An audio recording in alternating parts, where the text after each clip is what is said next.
রামেই শুরু, রামেই শক্তি। যারা বলতেন যে রাম বহিরাগত, তাদের ভগবান শ্রী রামচন্দ্র করুণাধিক এটাই চাই। প্রায় 350 বছরের ভব্য মন্দির আমাদের এই মাটিতে, যে ভগবান শ্রী রামচন্দ্রের জন্য আমরা দুর্গাপুজো যে সময় করি, তার কারণ রামের বিরুদ্ধে তারাই কথা বলেন যারা রাবণকে পুজো করতে চান, যাদের হাতে রক্ত, যারা অন্ধকারকে পুজো করেন। তো তাই সমগ্র হাওড়ার মানুষ, সমগ্র শিবপুরের মানুষ এবং সমগ্র পশ্চিমবঙ্গের মানুষ যা চান যন্ত্রণা মুক্তি, অন্ধকার মুক্তি, পাপ মুক্তি, ভগবান শ্রী রামচন্দ্রের যে সংঘর্ষ আলোর পথে, সেটাকেই স্মরণ করে প্রায় মাসখানেক আগে তাঁর চরণেই চরণকমল দিয়ে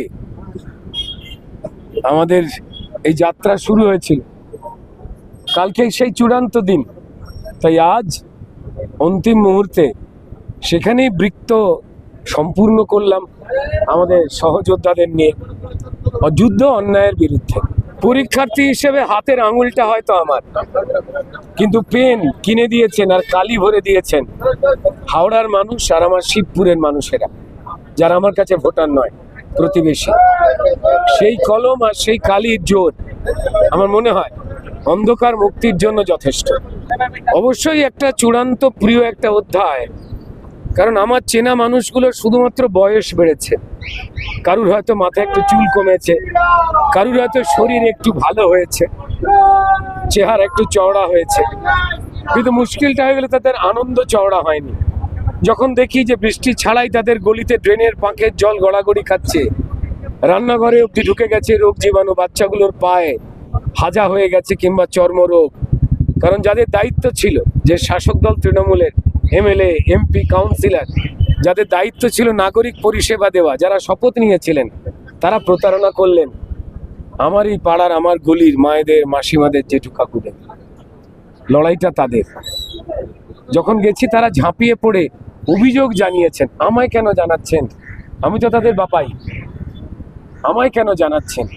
যাদের হাতে ক্ষমতা, যারা রাস্তা ঘাট, হেলথ সেন্টারগুলোকে ঠিক করে দেওয়া, ড্রেনগুলোকে পরিষ্কার করা, একটুখানি রেল লাইনের উপর দিয়ে ব্রিজ বা সাবওয়ে করবার পরিকল্পনা, যারা একটু ভাবতে পারতেন তারা শুধুমাত্র নিজেরা কি করে ডান বাদিক দিয়ে অর্থ ইনকাম করবেন আর মানুষ একটুখানি তাদের যা প্রাপ্তি, নাগরিক প্রাপ্তি, নাগরিক অধিকার, তা চাইলে হুমকি দেবেন, এমনটা বড় ব্যথা দিয়েছে।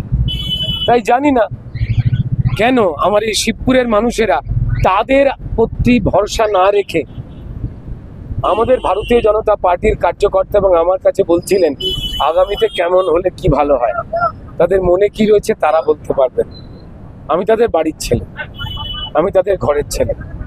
বললাম ভাগ্য পরীক্ষায় কি লেখন হবে জানি না, পেনটা হাওড়ার, আর যে কালি ভরে দিয়েছেন লড়াইয়ের, সেটা শিবপুরের আমার মা, মাসিরা, কাকা, জেঠুরা। দেখা যাক কি লেখাবে।